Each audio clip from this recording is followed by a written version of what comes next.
Awesome. There we go.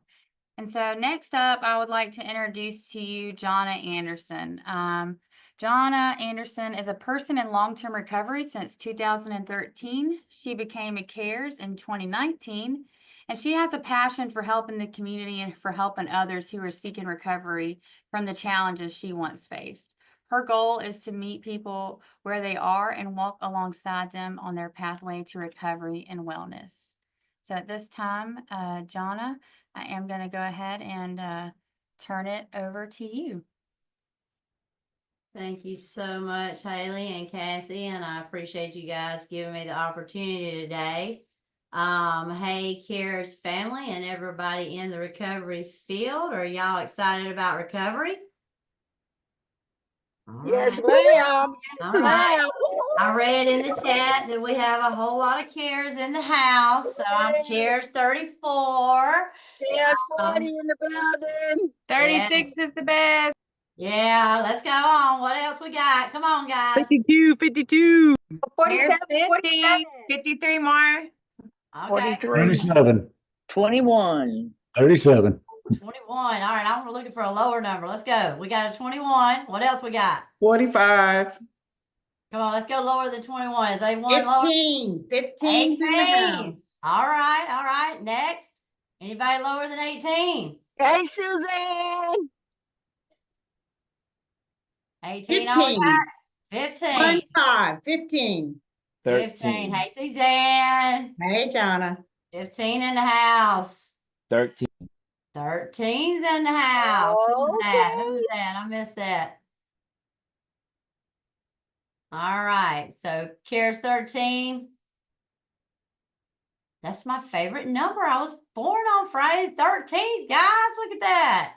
All right. So I'd like to introduce myself real quick. So my name is Jonna Anderson. Haley done a very good role there as far as introducing me. I am the executive director of Self-Discovery 24 Recovery Community Organization here in Stevens County. But most importantly, I am a person in long-term recovery. It has been over 11 years since I felt the need to jade my reality by using any mood or mind-altering substances. Today, I get an opportunity to be a wife, a mother, a friend, a companion to the people that I serve, and also a compassionate individual that meets folks exactly where they're at. Some days this job can be very challenging, and I know for all of us in the field that we understand what that looks like. And so today, we're going to explore the critical aspects of sustaining a healthy, productive work life, especially when it comes to the role. Can we mute him, please? Yeah. Especially when it comes to the roles that involve peer support. So we'll dive into what boundaries are, why they're indispensable in our roles, and the significance of emotional safety in peer support, relationships, and strategies to establish professional boundaries to prevent burnout. I wish I'd have done another one to see who has experienced burnout, but I did not do that. So can we have a show of hands of who has already experienced burnout while you've been in the field?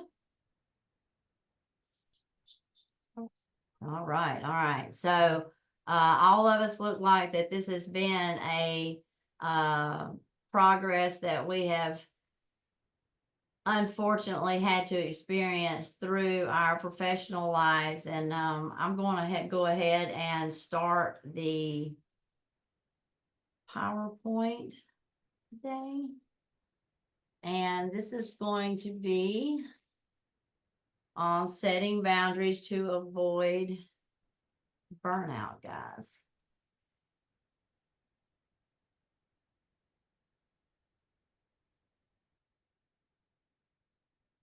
Haley, are we on presenter view? You just swapped it over. Back up. Sorry, guys. Bear with me. All right. That's still it. It's okay. Remember, you can press that button, swap Display settings. display settings. No, that did not work. All right, we're gonna try it again. So y'all just bear with me. We had done practice this, but evidently it did not work for me. It did not work for me today. It's okay. It's okay. We'll get there. We'll get there. From the beginning.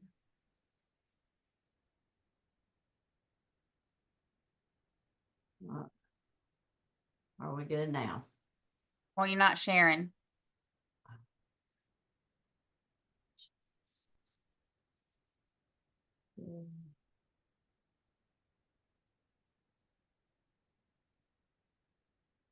You're there. You're on. Did it. All right, we're in Good there. job. All Awesome. right, y'all just have to remember, I'm not technological savvy here, so bear with me and we're gonna get through this together. So I need That's y'all right. support as well as y'all need my support. So we're gonna get through this together and I appreciate each and every one of you being here. So it's on setting boundaries to avoid burnout. And you guys just answered, it looked like everybody here may have experienced some type of burnout within their things. I am, like I said, Jonna Anderson. Jen Langston was going to be on here with me. She had a prior engagement that she had to take care of today, so she is absent. So I'm going to be doing this myself, so just bear with me. So our objectives today is going to be defining the boundaries, recognizing the importance of boundaries in the peer support role, understanding the importance of emotional safety in the peer support relationships, and identify strategies to establish professional boundaries to avoid burnout. So we have a poll question on defining boundaries that we're going to put up. So what is your definition of a boundary in peer support? So if you could please answer that.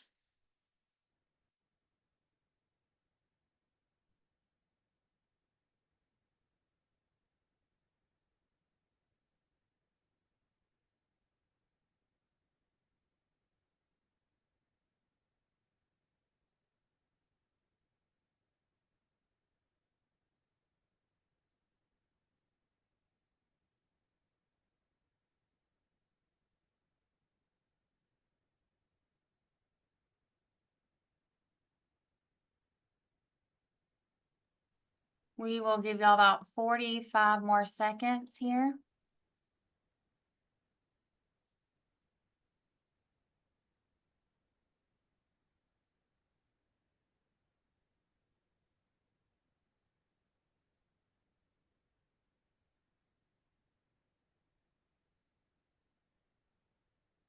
Got about half of y'all's responses so far, and we're going to end the poll in about 15 seconds.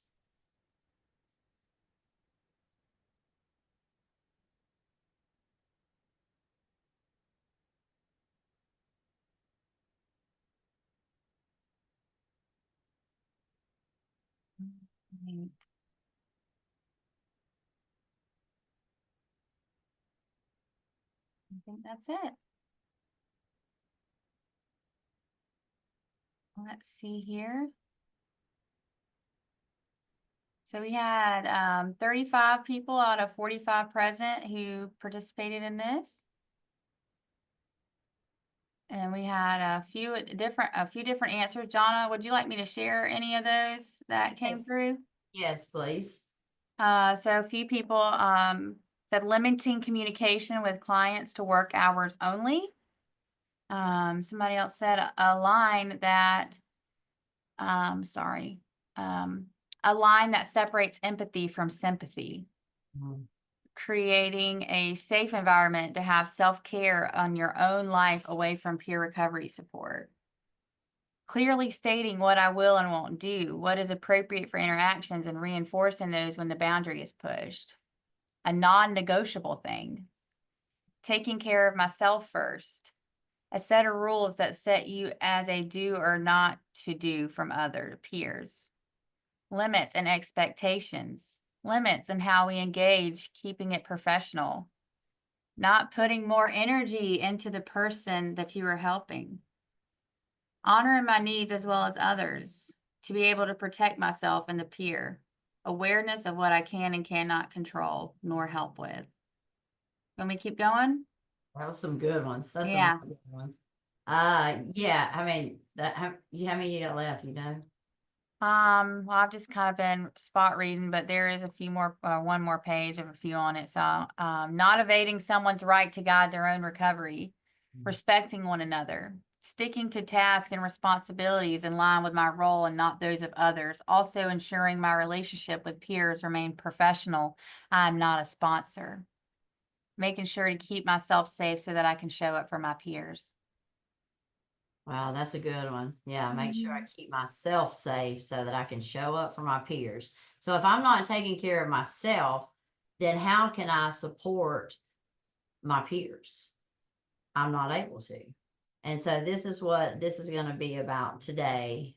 And so boundaries are limits and rules we set for ourselves within relationships. And that goes for any relationship that we're in, whether it's our professional life or our personal life. Boundaries are very important to keep me safe as well as the other person safe too. Henry Cloud said it best. He said, boundaries define us. They define what is me and what is not me. A boundary shows me where I end and someone else begins, leading me to a sense of ownership, knowing what I am to own and take responsibility for, give me freedom. So what that tells me is that like at the end of the day, the things, if I have adequate boundaries set up, then I'm not going to take the peers' problems on myself. I'm going to help the peer, guide them through what they want to do when it comes to their recovery, and know what part is my ownership and what part is their ownership. Sometimes we want to be fixers, you know, we learned that in CARES, you know, nobody wants to be fixed. They want support, and that's what we do here in peer support. So boundaries are important in peer support. It helps to create a safe space, preventing burnout, and maintaining professionalism.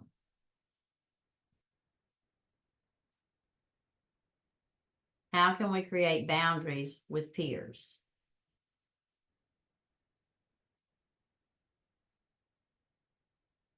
So let me get a few of you to answer that. Put your hand up. How can we create boundaries with our peers?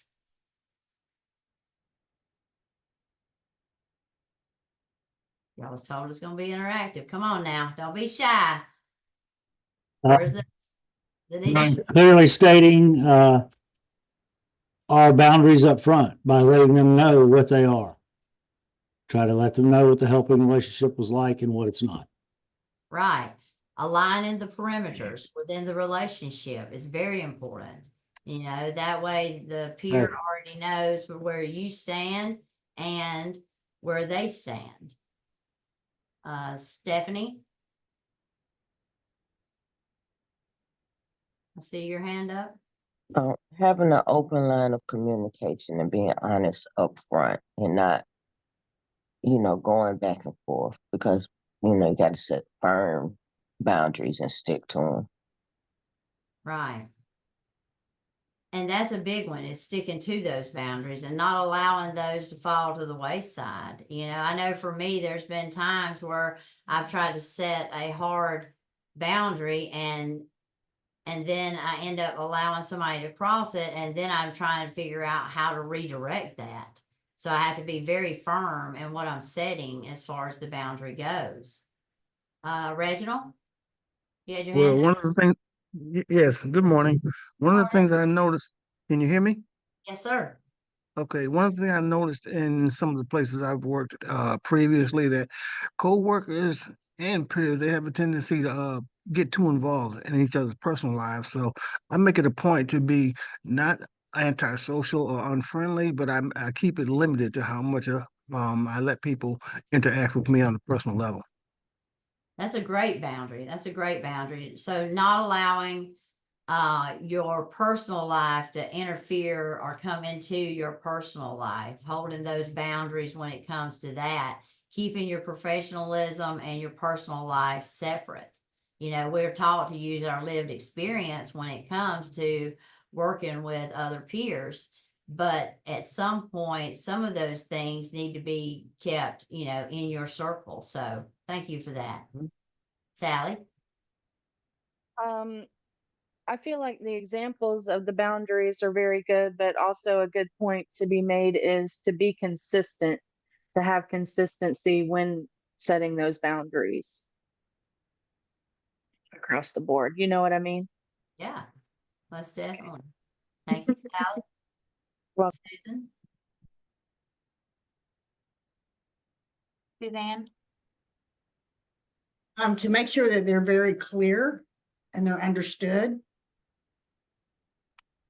Agreed, agreed. Thank you, Suzanne.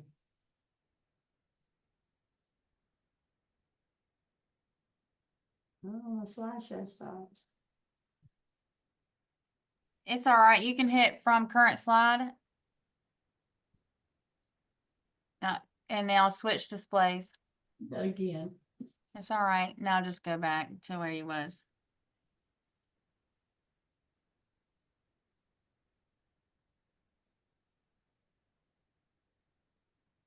What happened?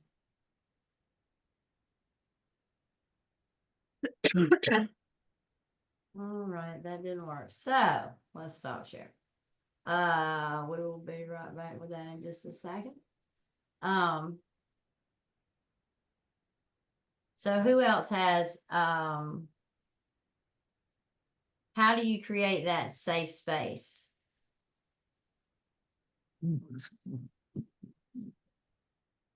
Well, I'm trying to figure this out. So raise your hand and tell me how you creating this safe space. You know, boundaries enable the creation of a safe space where open, honest communication can occur without fear of judgment or overstepping personal comfort zones. I heard a lot of you guys sharing about how you set those hard boundaries. And so, when it comes to that and creating that safe space, we know what you're going to do there. So when it comes to preventing the compassion fatigue, what are you going to do with those limits, and what can you offer, and how you protect yourself, and what is taking on too much as an emotional load? Vanya? So how I do, when I first meet a client, I let them know that I'm here to support, encourage, you know what I'm saying? Like, this is your recovery, and what my role is, right? And I share a little bit of who I am, you know what I'm saying? Just a little bit.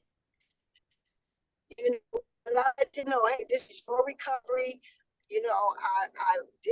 I'm willing to do this, that, and this, like somebody already shared, communication upfront, straightforward, and also with boundaries, you can have boundaries, but I think that you should, sometimes those boundaries, you have to go, you know what I'm saying? It's situational sometimes. You know what I'm saying? You can have a boundary like, hey, don't call me at 11 o'clock at night, you know what I'm saying? This and that and the other. But at the same time, if somebody's life is at stake, call me. You know what I'm saying? So anyway, I just give them who I am, a little bit of who I am, and just what my role is and what I expect from them. Thank you. All right, Johnny, you got it back up, but it's on the presenter's view.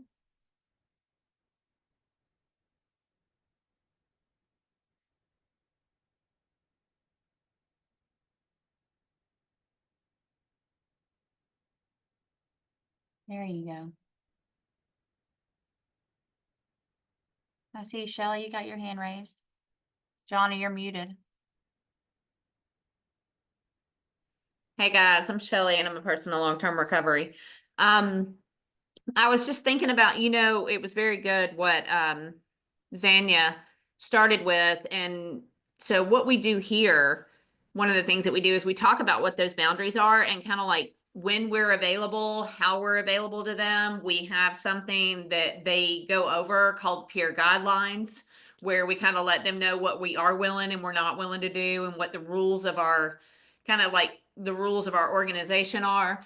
And then on the other side of that, for after hours and things like that, we give them options. Georgia Council for Recovery has a warm line, and you can text and call, and we let them know what the information for that is. So not only do we let them know what we're capable of doing and what our hours are and when we can be reached, but we give them options for other things that they can do to reach out for help. Thank you, Shelley. So boundaries are important. They create emotional safety and peer support relationships, that foundation of trust. I think I heard someone share on that, and also encouraging vulnerability and growth. So peer guidelines contract, and this is what Shelley was just talking about, how we create boundaries with the peers. And so this is something that us as an RCO, and evidently Shelley as an RCO, we are using these same techniques that she was just talking about. It's the peer guidelines contract. It's like going over the safety guidelines and peer support boundaries with every new peer as they come in and they join our facility. Some things that you may include in the peer guidelines are the hours of operation, peer support available. A lot of you guys was talking about how you have to set that boundary that like you're not available after a certain time. I know in my early times when I first came into the field, I didn't have that healthy boundary set yet. I had used my personal phone as a work phone, and then all of a sudden, I'm having to get another phone to do for my personal phone because I had already used that one for a work phone. So I had to trade that over so that I could make that boundary work. The information about the CARES warm line, Shelley just shared about that as well. If you need to talk to someone outside of the regular hours, we keep that posted on our door and on our website as well. The expectations about the center, use what you want at the RCO, but clean up after yourself. Where the smoking areas are, some of the simple boundaries, don't be throwing your cigarette butts in the yard. Don't be throwing them out in the parking lot. Let's respect the house that we're in. Also the CARES Code of Ethics. I should have pulled that up, but I do not have it up. So there we go. And then the safety guidelines, no substances or weapons on site where the fire exits are. So these are part of the safety plans that you have inside of a facility. If you guys are running a facility yourself, safety and recovery is a very viable part of that, and we need to have our whole team on board, and plus the peers that we serve on board, knowing exactly where these things are at if an emergency does arise, where the exits are at, and how to make sure that everyone has a safe space.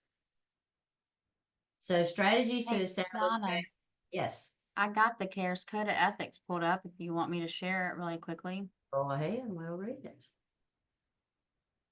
Thank you, Haley. Mm-hmm. I need to stop sharing. There it is. Okay, now one of y'all are going to read that. I don't have eyes. Can anybody else see this? If not, I can exit out of this view and I can zoom in on it and just scroll. Here we go.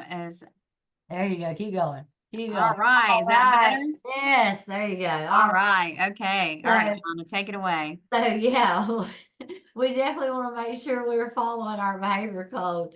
The primary obligation responsibility is my recovery. If I'm not taking care of my recovery, how can I help lead and guide you down the direction that you want to go for your recovery? I will immediately contact my supervisor if alcohol, drug use, or anything else gets in the way of my recovery. It's about the transparency of, if we encounter a setback, let's, go to our supervisor and let's have that communication, that honest, transparent communication. Recovery is guided by self-determination. I assist others in achieving their needs and goals. This includes advocating for the decisions of the peers regarding professional and other services. And so we give, for us, when it comes to direct services, we give the resources and choices for the peer to be able to pick what's going to work best for them. We don't tell them how to recover. We give them options of what they want to choose for their recovery. I will support the faces and voices of recovery bill of rights for each person that I serve. Are you guys familiar with that? I see a few shakes. So we're going to go with that then. I advocate for the integration of peers into self-selected recovery communities and will promote the individual's inherent value of those communities. I want to make sure that I'm linking a peer in with a community that's going to be more conducive for their recovery. I don't want to peer in a space where they don't feel safe. I know for me, safety in my recovery has been a very vital part of my recovery. I act in accordance with the law. I affirm the dignity of each person that I serve. We don't want to pass bias and judgment on the person we serve, regardless of where they come from or what they look like or what their background is. We want to meet them exactly where they're at. I provide recovery services regardless of someone's age, gender, race, ethnicity, national origin, sexual orientation, religion, marital status, political belief, language, socioeconomic status, or mental and physical conditions. If differences that impact the motivation for recovery occur, I seek consultation and, if necessary, make a referral to another recovery support. And that's been very vital for us. There's some levels of care that we're not able to provide here at SD24. And luckily we have a network of individuals that we can reach out to, and other people have that resource and we're able to help with the continuum of care. I never use physical force, verbal abuse, emotional abuse, intimidate, threaten, harass, or make unwarranted promises or benefits.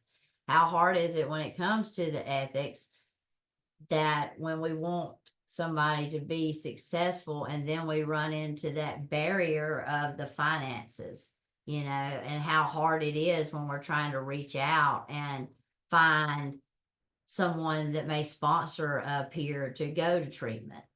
That's been one of the difficulties that we've run into, and we started a certain fund that specifically went for helping with the rehabilitation of individuals seeking long-term recovery. I share my lived experiences to help others identify resources and supports that promote recovery. I respect the privacy of those I serve and will abide by confidentiality guidelines as required by law. Do not talk about your peers, the peers that you serve, with other individuals. That is an in-house thing. These conversations are private, intimate, and they build trust. I know if I come in and I'm doing a check-in with someone and then somebody else comes up to me outside of there and is talking about my business, I'll never go back there. These are very important boundaries to have for ourselves and for others. Never engage in sexual or intimate relations with peers that I serve. Do not accept gifts of significant value from people that I serve. That's a hard one. I have to be sure to tell, I'm sure a lot of you on there have had peers that's tried to give you gifts and things like that since being in the professional world. But that's something that, according to our code of conduct and our ethics, that we do not do. So, you have to decline in a very nice manner.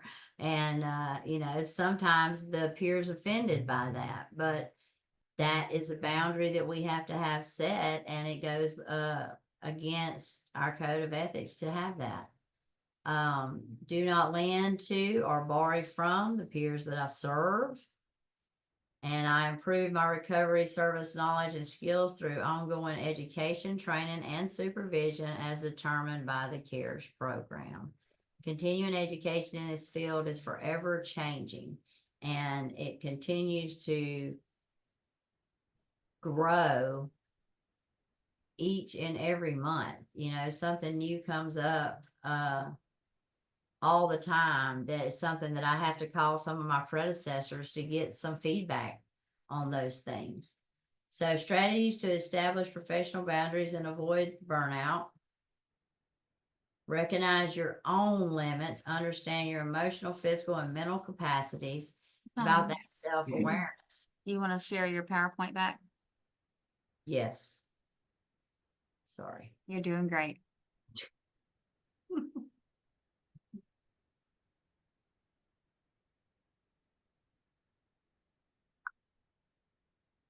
Here you go. So once again, let's do it again. Self-awareness, recognize your own limits, understand your emotional, physical, and mental capacity. We're supposed to have a poll question. I got you. Here. All right. All right, so I'm going to launch another poll question. It will be open-ended and we'll discuss results afterwards. So how have you intentionally practiced self-care within the past 7 days?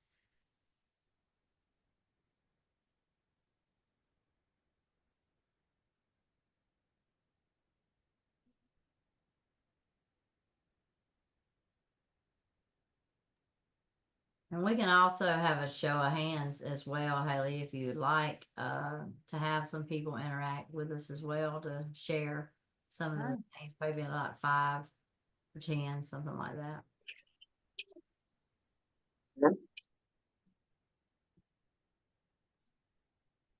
So remember what you typed, y'all. Well, you can read a few of them out, but you know, some of them may need to be elaborated on, because some of us may be able to put it in our toolbox and be things that, you know, we can do and we can stretch in that way. So it's very important to be able to hear those things as well. So there's 45 of us in here and we got about 20 submissions. I'm going to give you about another 50 seconds to complete the poll.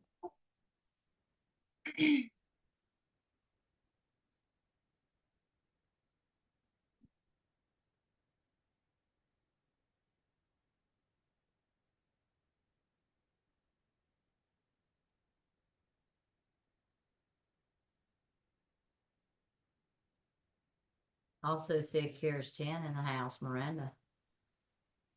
And 20 seconds.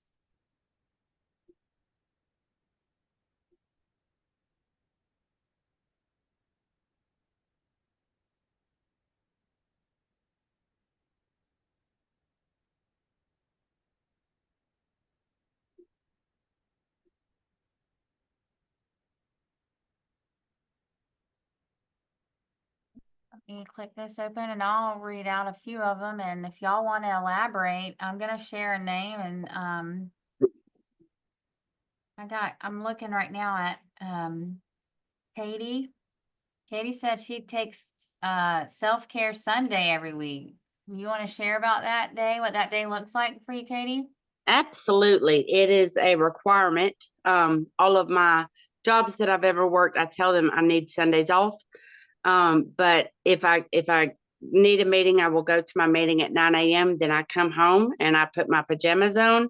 I turn my phone on do not disturb. I don't answer the door. I don't make plans. I don't leave the house.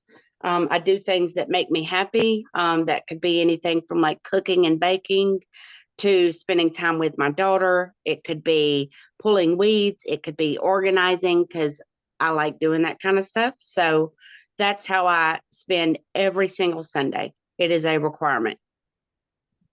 Thank you, Katie. I have a similar Sunday practice, but I do leave the house to go to the gym that day. Oh, I don't do the gym. All right. Randy said he likes to take time off for himself to get a massage and haircut. Jocelyn said she likes to ride motorcycles and enjoy her ministry. You want to share what that looks like for you, Jocelyn? Yes, so I make sure that I make time to disconnect from my work and daily life to go just enjoy the open road. And then we are part of motorcycle ministry. And so we go and reach the unchurched and just witness across our state. And that is what I do for my self-care Awesome. Thank you. and self-awareness too, because that helps me stay connected to my own emotional, physical, and mental stuff. Yeah. Thank you. Hannah said she likes to practice meditation and taking walks and practicing her hobby of cooking, therapy, and napping. Who all in here is a professional napper? I know I am. Love the naps. Love the naps. All right, let's do a few more. All right. Suzanne says she spent time with family and then just enjoying her hobbies. Suzanne, you want to share with us about a little bit what your hobbies look like? Well, we're going into deer season, so spent a lot of time in the woods with my husband and my granddaughter and some other friends. And we do that every weekend. So That's awesome, Suzanne. Let's see here. I'm gonna go to the next page, so I'm kind of tossing it up a little bit. Frederick said that he wakes up early in the morning to wake up and bless himself, mind, body, and soul. Frederick, what does your morning routine look like? Do you mind sharing that with us?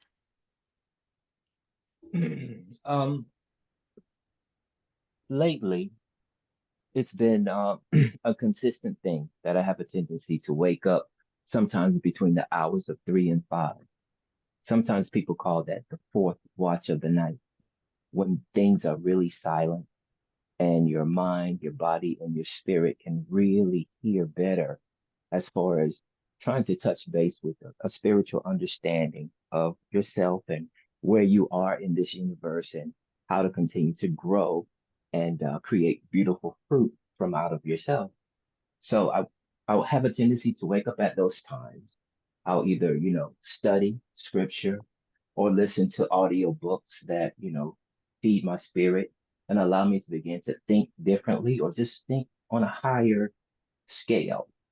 After that, I might fall back asleep, but then I'm up again, like around 7 to go to the gym. And then I feed the body so that I can take care of it because it's the only place that I have to live. So after I'm able to take care of that, then my energy and the juices begin to flow with a desire to be able to be a blessing to others who are challenged with certain, areas of need in their own lives and try to assist them as they continue to search for their path in order to create a beautiful, thriving life for themselves. Thank you for sharing that. That was very rich. Thank you. Awesome. I'm not sure. Amber, I think it's Amber. She said that she took PTO and went to a meeting and expressed frustrations in a safe setting. How important is it for us to utilize the PTO that our employers give us? I know. Yeah. Yeah. All right. And somebody said that they took a pause and took time for meditation before going into another session. Woke up really early so that they could go to the gym before work and also making sure they journal about each day at night. And I don't know, I know the email that wrote it, but I'm not sure of the person who wrote that. But if you wanted to talk a little bit more about that, you could. That was me, Erin. Hey, Erin. Hi. Those are things that I do consistently, like every day. I get up early and go to the gym every day, if possible, at least 5 days a week. And I journal at night every day about my day, and they help keep me grounded. When I'm kind of like panicking or feeling overwhelmed or kind of like getting into my own crisis or struggling with that line, right? When I have so many peers going through their own crises, it like is difficult to not let their issues come and affect me emotionally. So those are the times when I make myself meditate. And I experienced that just 2 days ago, where I was like, I felt like there was just smoke coming out of my ears because everything that this other person was going through was so intense. And I was like, I need to ground myself. And I did. I took some time. I was actually late for my next. It was a meeting that I volunteer at, but it was worth being 10 minutes late so that I had that time to make sure that I was okay before I went into something else, that I have to pour out from. What's the saying? You can't pour from an empty cup. So, Awesome. but yeah, as peer coaches, it's like we have to use the tools that we have. We can talk about the tools all day long, but if we aren't using them for ourselves and actually doing the things that help us, it's really kind of not, I don't know the right word there, but you know what I'm saying. Yeah, awesome. Thank you for sharing that with us, Erin. Is there anybody maybe who wanted to share something that we didn't pick on? Well, I know that there has been one question in the chat so far, Jonna, and that was, can they get a copy of the slide deck? If Yeah. it's good with you, we can make it a PDF, and when we send out their certificates, we'll send that out in the same email. Yes, we can definitely do that. And so, guys, for me, when it comes to the self-awareness and it comes to the, identifying what works for me as far as self-care. So what worked for me in my early recovery is not the same thing that works for me today. It takes my processes have been kind of shaken up and changed along my recovery process. In early recovery, it was as simple as the daily meditation and doing a little study and doing an inventory at the end of the night. Those things I still do today. What I have found over the past 5 years is I plan a little short trip, like a little weekend trip away, and that gives me something to look forward to coming up.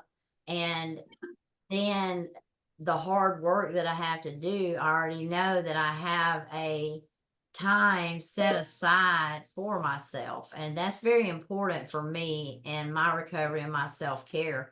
The nails is a given thing. I love to go get a mani and a pedicure.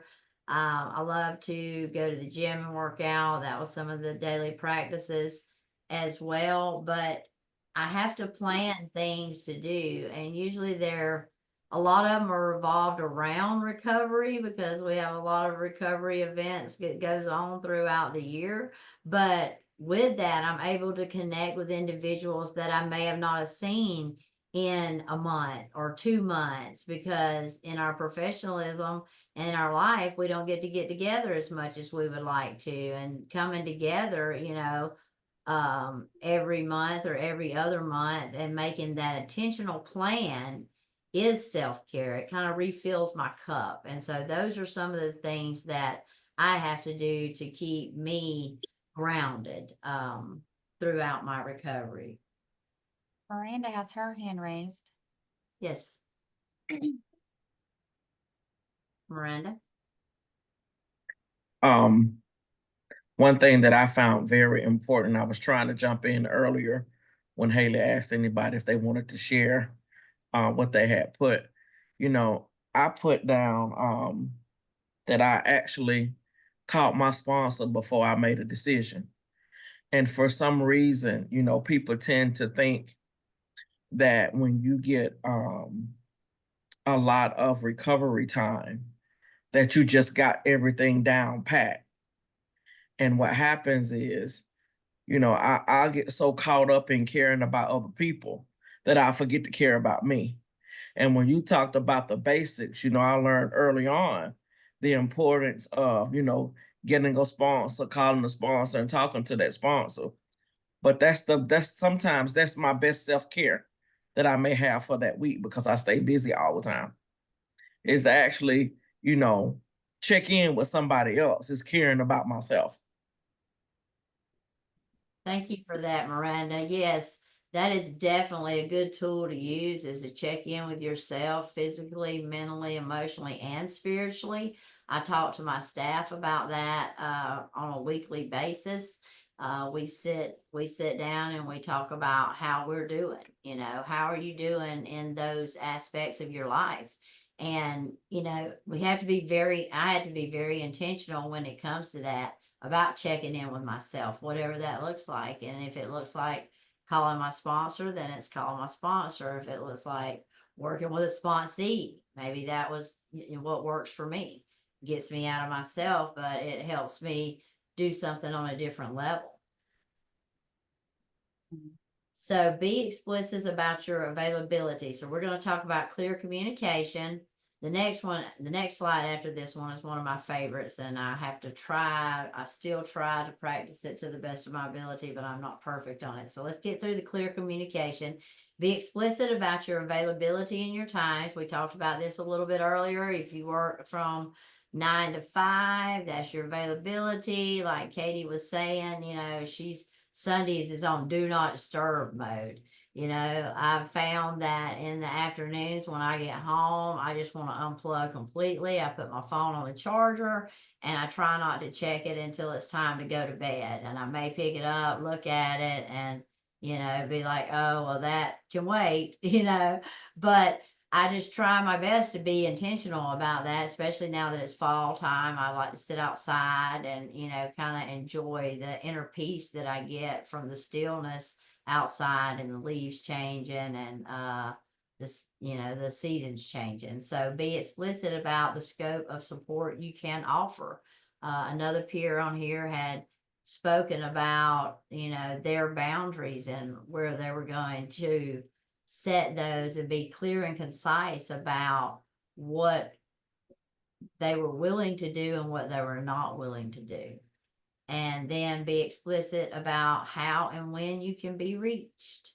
You know, those are very important boundaries to have to avoid burnout. Burnout comes very quickly and we won't notice it sometimes until we're in it. And then it's just like, oh, wait. And then we try to pull back. And then, you know, we don't know really what we're going to do. So this is one of my favorites, is practicing saying no. It's like one of the hardest boundaries there is. And learning to decline requests that exceed your capacity or fall outside your role scope without feeling guilty. And I think that feeling guilty is the bottom line on that. It's about, I know for me, I was a yes person once I came into recovery. And then I had to learn that I'm not Superwoman. I can't say yes to everything. You know, I was in a fellowship outside and it was like, yes, yes, yes, yes, yes. And then eventually I had to start pulling back from that. And I had to give up a few positions and stuff and quit being that yes girl. Because I was taught in early recovery, if you're asked to do something, say yes, you know? And so as I've, you know, as I've been in my recovery process and went forward, it's like, okay, no is a complete sentence. And if it does get in the way or cross something, a line that I have actually drew in the sand or one of my boundaries, then I need to be able to do that and not people please. You know, if I don't have enough time, I just don't have enough time. I remember one time I was trying to speak with someone and they was like, oh, can you come do this baby shower? You know, and instead of being intentional and being like, no, I don't do baby showers. You know, I'm like, well, let me check my calendar and let me see, you know, because I didn't want to hurt the other person's feelings, but I was going to risk a boundary that I had set because that's not something that I personally enjoyed doing. And so I just needed to be verbal about that and communicate it in an effective manner to be like, congratulations, and I will order you something and send it. But yeah, I don't like coming to those types of events. And that is something that I had to learn to start implementing, is that just because I'm asked to do something doesn't mean I have to do something. So saying no is something that I've found that has been very freeing for me. Does anybody have any feedback on that? Well, I know Vanya had her hand up, and then I saw Shay's after that. Okay. So Vanya, you want to unmute and come on for us and tell us what you were thinking? Oh, I was going back to the PTO. I seen someone put it in the chat. I've been fortunate enough to work a few jobs where they actually have self-care days that you could take outside of PTO. And with PTO, like I can't take it with me. You know, some companies pay, some don't. So I use it. A nice 3-day weekend. You know, like Joanna was talking about. Uh-oh. But Vanya, we're losing you. anyway, that's all I wanted to share about. Awesome. Thank you. Shay? Hey y'all. I was just gonna say that a part of my self-care is communication. That is a part of my self-care because I am a people pleaser. I have been in denial for years. And so that is a part of my self-care. Journaling, communication, prayer, taking that time by myself and really being honest, that personal inventory and being vulnerable to really just own up to when I know I'm not acting right. You know, that is self-care for me. Because I will definitely act out of line when it's not necessary. So that is very important for me. I just wanted to point that out. Thank you for sharing that, Shay. So Shay, is that one of your, I guess we would say, a type of symptom that you experience when you're getting in that burnout mode? Right, because I have, even with my clean time, I'm sorry, my words are kind of all over the place. I do apologize. I agree. With clean time, you feel like, oh, you should have things down a certain way. And I get caught up in my pride and my ego, just like anyone else. And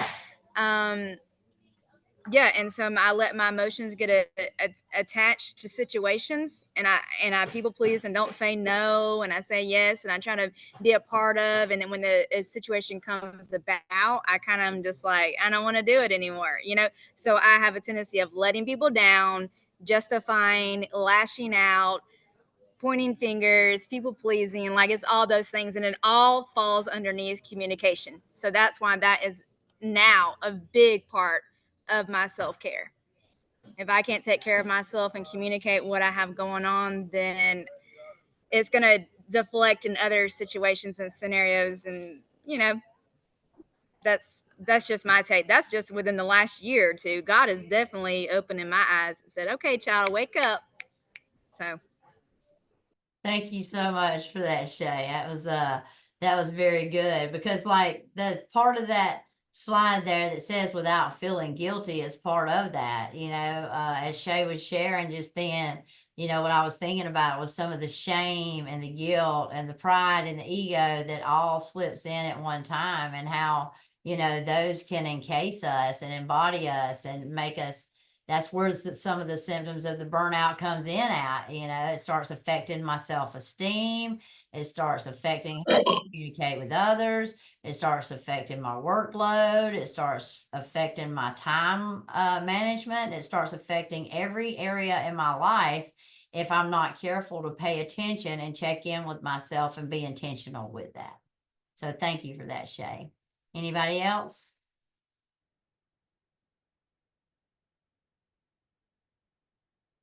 All right. And so we talked about a little bit of regular self-care. So engaging in activities that replenish your energy and manage stress effectively. Self-care is not just pedicures. It can also be working out, participating in a recovery pathway, faith, completing a project. I've heard a lot of peers on here talking about the things that serve them well. Jocelyn, I totally relate to that. Wind therapy is one of the things that, you know, I enjoy as well with the Recovery Riding Club that we're in. And, you know, some of the things that we have used in our earlier recovery, though, we're going to have to find new things to use in our latter years in recovery. So that's something that I'm forever having to check in with in my toolbox, is what is really refueling me today and what is not refueling me today.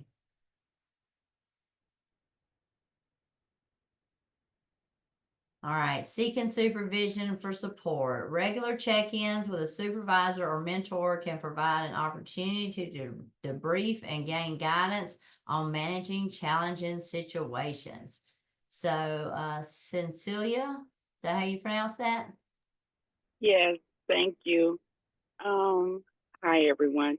I just wanted to say something that myself and another CARES we participate in. One of the things that I've found to be recently within the past few months that's been very it's a type of self-care for me is I'm a part of a seniors women's basketball team here in Georgia. And yeah, it's something I hadn't done it since high school, but a friend invited me and I was like, you know what, this is something that I can do to, you know, twice out of the weekend for practice and, you know, outside of myself to give me the opportunity to practice self-care physically as well as mentally. You know, this is a journey that I'm really, really, really enjoying because I never thought that I would be in this space of being able to do that at 60 years old. So it's been very enlightening for me. And it also, when we went to Warner Robins a few weeks back for the Olympics, it gave me the opportunity to reflect on some things and also to connect to my God some of the desires that I have and to listen to him because it was a ride. So I played music for a while and then I just stopped and I just listened. So this is a journey that's really helping me in my recovery process as well. Thank you. And that's me too. That's me, Joanna. I'll do that too. Oh, I didn't want to call your Yeah, I didn't want to call your name out. I know, but I ditto. And we played against each other. She won the gold, we got the silver. All right. Look at that. That's good stuff. So connecting with each other. We know that connection is the opposite of addiction. And, you know, celebrating together and doing things together is very vital for our mental health as well as our physical health. So, at this time, we're going to do a breakout room. Yeah, give me 1 second. Let me see here. Uh-oh. I'm gonna stop sharing your screen, Jonna. Doop-a-doo. Simone has a hand up. So yeah, I was thinking, Simone, do you have something you'd like to share? Well, yes, I just want to say I'm a person of long-term recovery for 29 years, and what that means to me, I haven't had to use anything to change my mood or my emotions. And I'm just so ever grateful for this webinar because this is right. I'm experiencing all the stuff that everybody is talking about, and it's given me so many different things to help me renew and get refocused and not feel like I'm drowning, you know? So I just wanted to take this opportunity to say thank you so much for this group, and thank you so much everybody who's sharing and giving up what some of their practices are, because I really could use them because I feel like I'm I'm on the island by myself. And so I really needed this. I just wanted to say thank you. Thank you for sharing that, Simone. We appreciate you as well.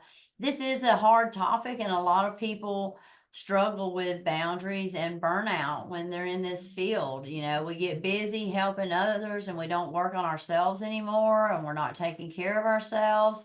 And those are some of the biggest things that we have to do. We have to make sure that we're taking care of us, or we're not able to take care of anyone else. Anybody else? So I think Haley's going to break us out into some breakout rooms. In kind of conclusion here, we're talking about setting the boundaries. It's not just about practicing, protecting ourselves. It's about fostering and sustaining environment where genuine support and growth can occur. So we would like to kind of hear what it has meant to you being in recovery, what it's meant to you, and how it's helped you in setting boundaries, and how, if you did experience burnout, how did you get out of that? You know, how do you get out of burnout? If you identify that you're going into burnout, how would you escape that? And how that affects our overall mental health and recovery. Because All right. those are I had the rooms okay, they're still ready. Awesome. So there's Okay. y'all are gonna be in rooms of for 2 people for the most part. There is one room of 3 of y'all. And so you know, y'all can figure out who goes first if y'all want to do like who woke up the earliest or whatever. And remember to practice our skills that we've learned as cares through active listening. And once one person finishes being done sharing, it would be cool if you could, you know, affirm them back something if the other person will affirm what they've heard. And then we're going to give y'all about 10 minutes for this. So you should all get about, you know, 2 to 3 minutes to share. And then one or 2 people reflect back and affirm what they've heard. And then we'll bring y'all back for a debrief. All right. All right. Let me just put my timer on here, because if I don't, I might leave y'all in here forever. All right, so I'm going to open the rooms up now. Have fun.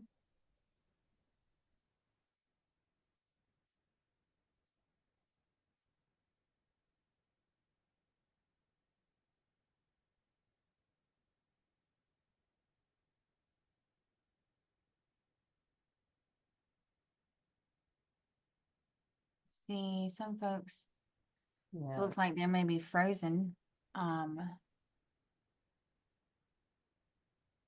Just move them. Bruce is back on. Aaron. I'm gonna move him to room 5.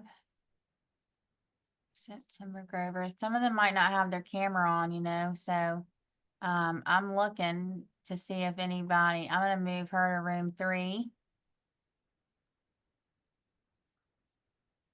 All right, now she's in there with somebody.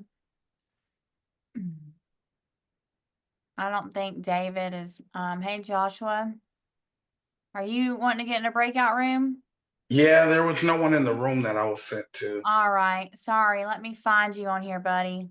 Are there nobody in y'all's rooms? All right, let me find y'all on here, Joshua, and I'll put y'all in a room together. How about that? That's Jessica Brown. Ignore that, please. I'm gonna move Jessica to room number 6 with George and baby. Okay, and then Hannah Baker and Joshua Lampkin. Where did he go?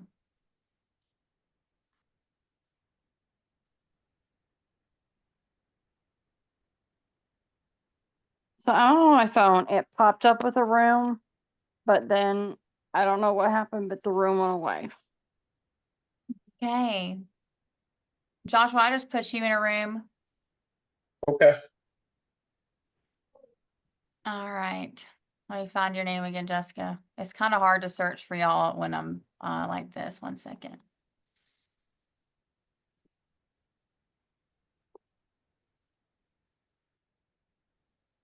Hannah. All right, I'm putting you in a room now. And Jessica said her room went away. Joshua is I still. just room 7. Hey, Josh, I put you in a room. Did you get the notification? No, nothing yet. Jessica, did you get yours? Oh, yes, I did. Okay. All right. It says you're just not joined. I'm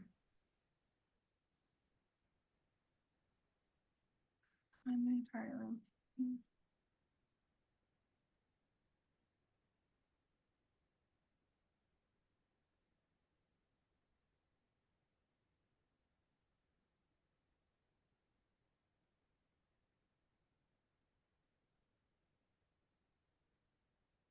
I don't know how to personally move them around, but now they should all be in there, I think. I don't know if Joshua's frozen or what. Al, we can't hear you. Can't hear you. At all.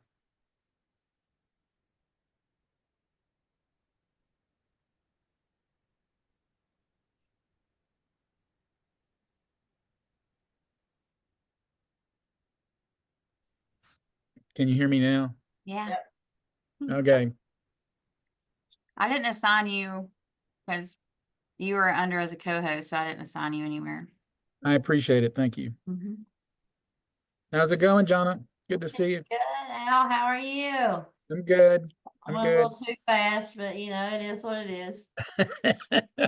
Breakout rooms are great. Yeah, breakout rooms are I fun. thought about it before. I was gonna call you this morning. I was like, man, we could probably do a breakout room and let them come back with some more things of like how they're avoiding their burnout, because like that's one of the biggest topics, or how they're affirming the boundaries. You know, both of those are really good because For sure.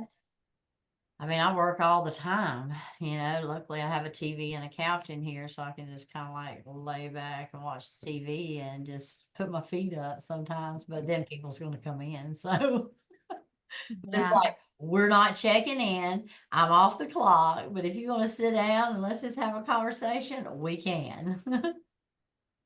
Right. So I only have like one more little paragraph, I think. Did she send that to you? Did she send you this part of it? Okay. So You there's have just, plenty of time, it looks like. oh yeah, we know. Yeah, when I get back, I would let them do a 10-minute. Thank you, Al. I didn't Well, mean Donna, anything by that. They got 4.5 minutes left in this breakout room. And then when you come back, do a debrief for about 7 to 8 minutes and then wrap it up. And then it'll be 1 o'clock and you're done. Yeah. You're good. Do Good. we have time for me to tell them about the CEU options from ORN? Aren't you going to be sending out an email to everybody or? I am, but if you get people when they're here, they'll hear it. We'll see. Donna, we'll see. All right. All right, I'm gonna run Okay. 4 minutes. I have found that the more times you can deliver the message, the better.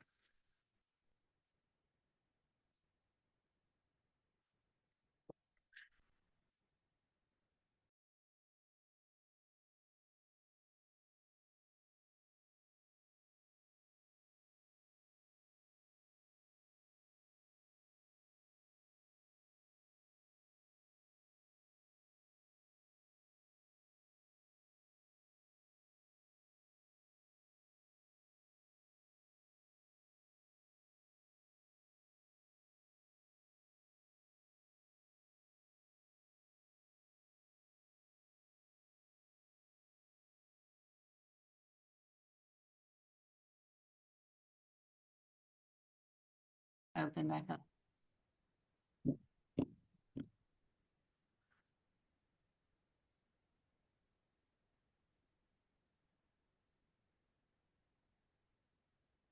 Welcome back, y'all. Hey, Candace.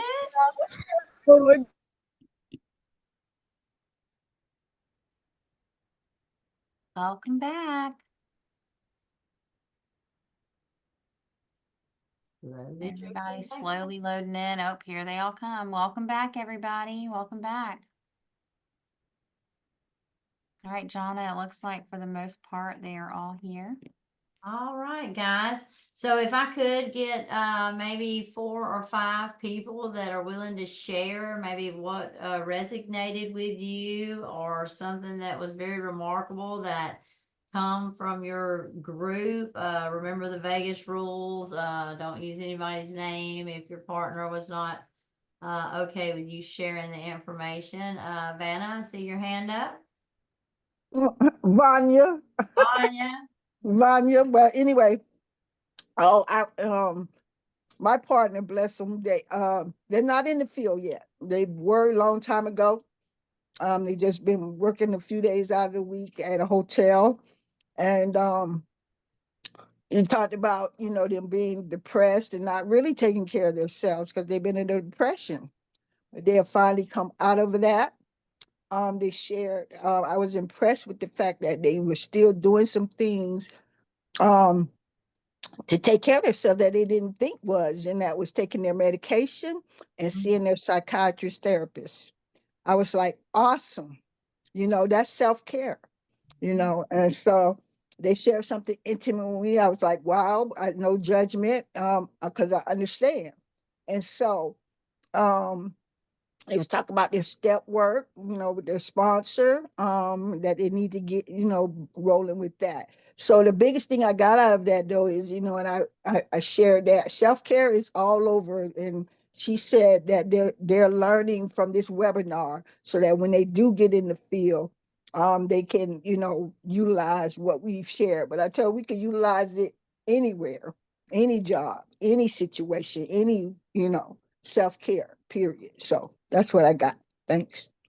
Thank you for sharing that. Yes, and it is very intentional to think about some of the smaller things that we're doing for self-care, like taking care of our mental health, taking our medications, working our steps, being intentional what we're doing, and those things keep us well. And that's the things that we need to consider. Karen? Good morning, everyone. I am so appreciative of this whole class training. I'm not in the field. I'm a cares, but I'm not in the field yet. And just being able to be listened to. I've literally been up over 24 hours. I worked the evening shift, got off last night, and my husband got lightheaded and cracked his head on our island. He has 15 staples in his head, and I was determined to be here today no matter what, and having the opportunity for the other individuals to listen and both of us relate to being able to not only take care of ourselves but take care of our spouses. And today I most definitely will be taking what we call personal caregiver leave day. I'm entitled to so many, and I never really have to take them because everybody's always good in my family. So today is one of those days. Thank you guys so much. Thank you, Karen, for sharing that and being so Love you, KK. and being able to identify that that's what you need for today. And we appreciate you for being here and taking care of your husband as well. So thank you. Katie?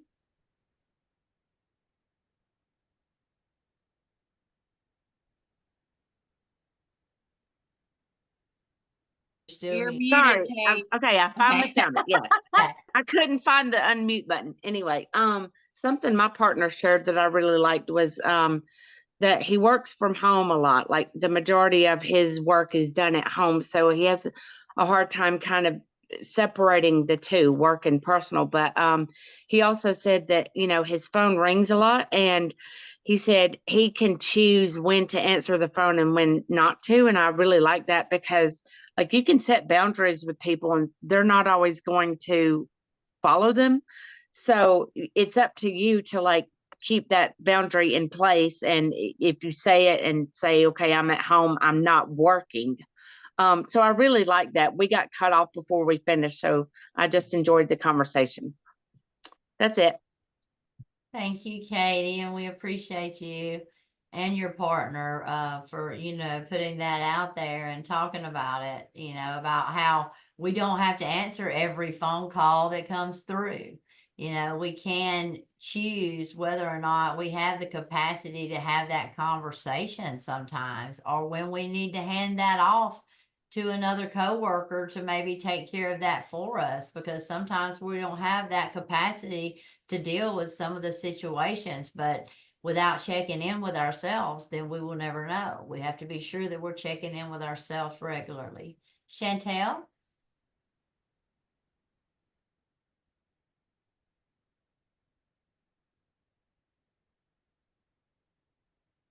Hey there. So the group I was with, we started and then we ended up talking about, how does burnout happen, and recognizing that and seeing what are some of the trends with, the differences between genders, etc. And it's interesting because, talking about like if somebody's in the field or not in the field, it's still, no matter, whatever you're doing, you can still experience burnout. And it's also good to know and good to hear that some people that haven't experienced burnout or that aren't in the field, they still see it in other people. So it's also just building that awareness. I've had a burnout situation, and I'm very fortunate because I learned a lot from it, but it doesn't mean that I'm immune to it happening again, even though I am practicing boundaries. I just have to continue to stay aware. And I really appreciated the group that I was in sharing their experience and their awareness when they see it, and just different ways to combat it. Thanks. Thank you, Chantel. We appreciate that.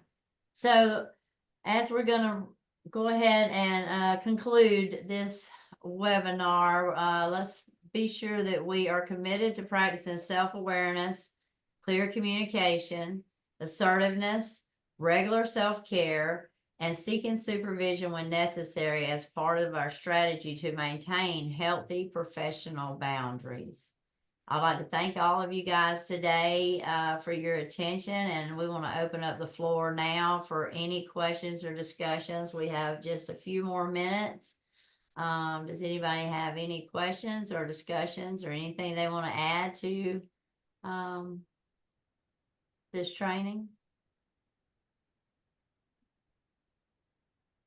I'll share. I just know that for me, when I was working in direct peer services, I started my work before I was ever trained in any capacity whatsoever. I was just running off of free will and emotion and the desire to give back. And it was really harmful to me and my recovery. And within a year of being at that organization, I became a CARES and became, went through all these other trainings, but by then there was just so much damage that was done, and so many, I guess, habits that I had created in that workplace, that it was no longer a safe place for me to work at for myself or the people that I was serving, because I had developed relationships with them and they had knew me as one way.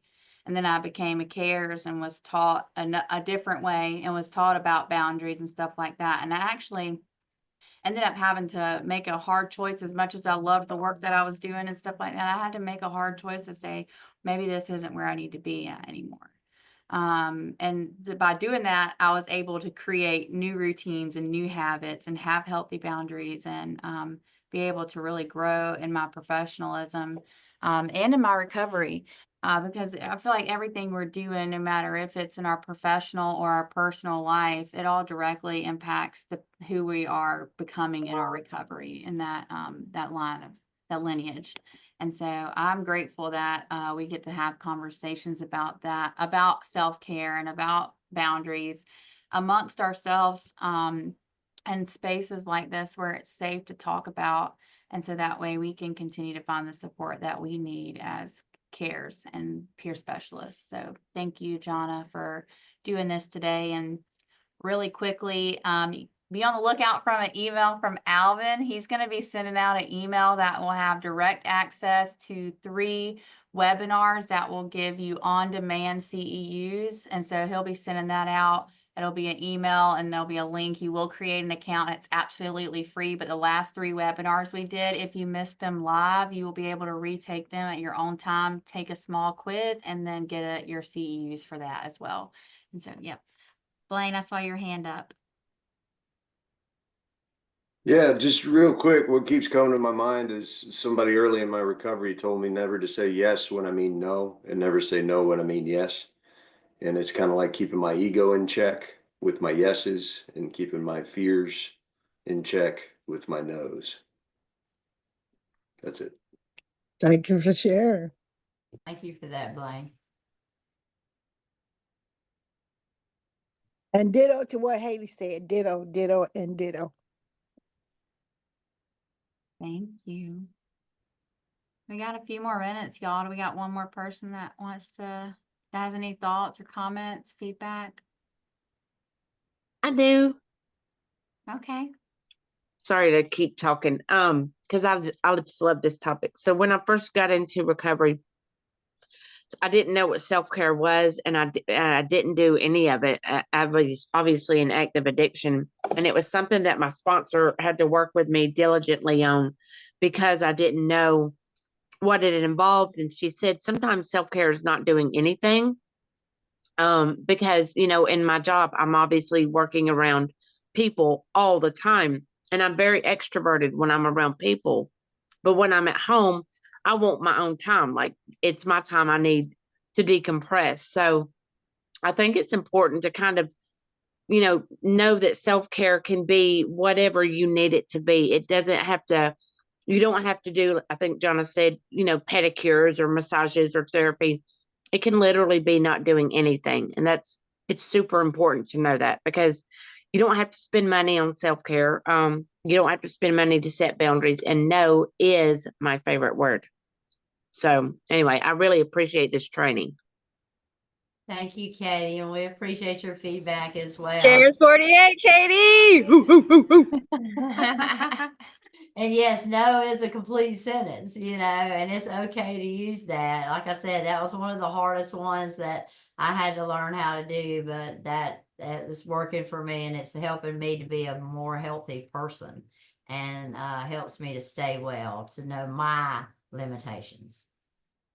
All right, y'all. Well, thank y'all so much for joining us again. Be on the lookout for next month's webinar. I believe it's going to be with Brian Kite. I'm not sure about the topic yet, but it should be a good one. So we'll see y'all next time. Have a great day. Bye, guys. Bye, Cassie. Love you, Cassie. I love you, Chelsea. See you Monday. Yes, Thank ma'am. you. Bye. Bye, KK. Love you, KK. Wait, Haley, I have a question. I I'm love you sorry. back. What's up? Haley, I have a question. Okay, you heard me. Bye, Haley, it was stressed good me to out. see you. Okay. Shay. She's not going nowhere. Bye, Haley. I was wondering, you said the next webinar. I don't know why, but I think I'm not getting any of the webinars. I'm just now catching up with my CEUs. Like, is there an open registration for the next one? Not yet. It'll open on November 1st. But real quick, let me check this and see what's going on. I'm sorry. It's okay. No worries at all. complicated. I'm going to put Sarah, unless they have a question for me, Sarah and Chris, I'm going to put y'all in the waiting room or ask you to leave. All right, let's see here. I'm sorry. You're okay. It happens all the time. I'll tell you what email it's going to. One second. You can always reach out to me, Shay. I'm the person who deals with all the CEUs and everything. Yes. Hi, Al. How are Hello. you doing? How are you? What CARES number were you? I'm 48. Okay. Oh, wow. She doesn't even, when I type in her name, Al, in MailChimp, there is not a single contact for her name. Do you have a different name? Your legal name? It might be Shay Pedrosa. Okay. I'm sure it is. Yeah. Roza. Start over. P. E. D. R. O. Z. A. But my legal name now is Bennett. I've been divorced, so. Okay. I'm looking it up right now.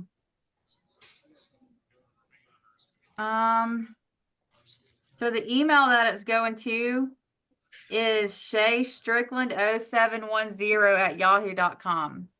Okay, that's correct. Maybe they're just going to my spam. Because So I didn't probably even know about so. this one. Mine goes to my promotions, and I really hate that. I don't know. I really gotta keep It's a check on Gmail. that. So you open the email for the CARES October webinar for this Yes, one. this one. Yeah. Yes, this one.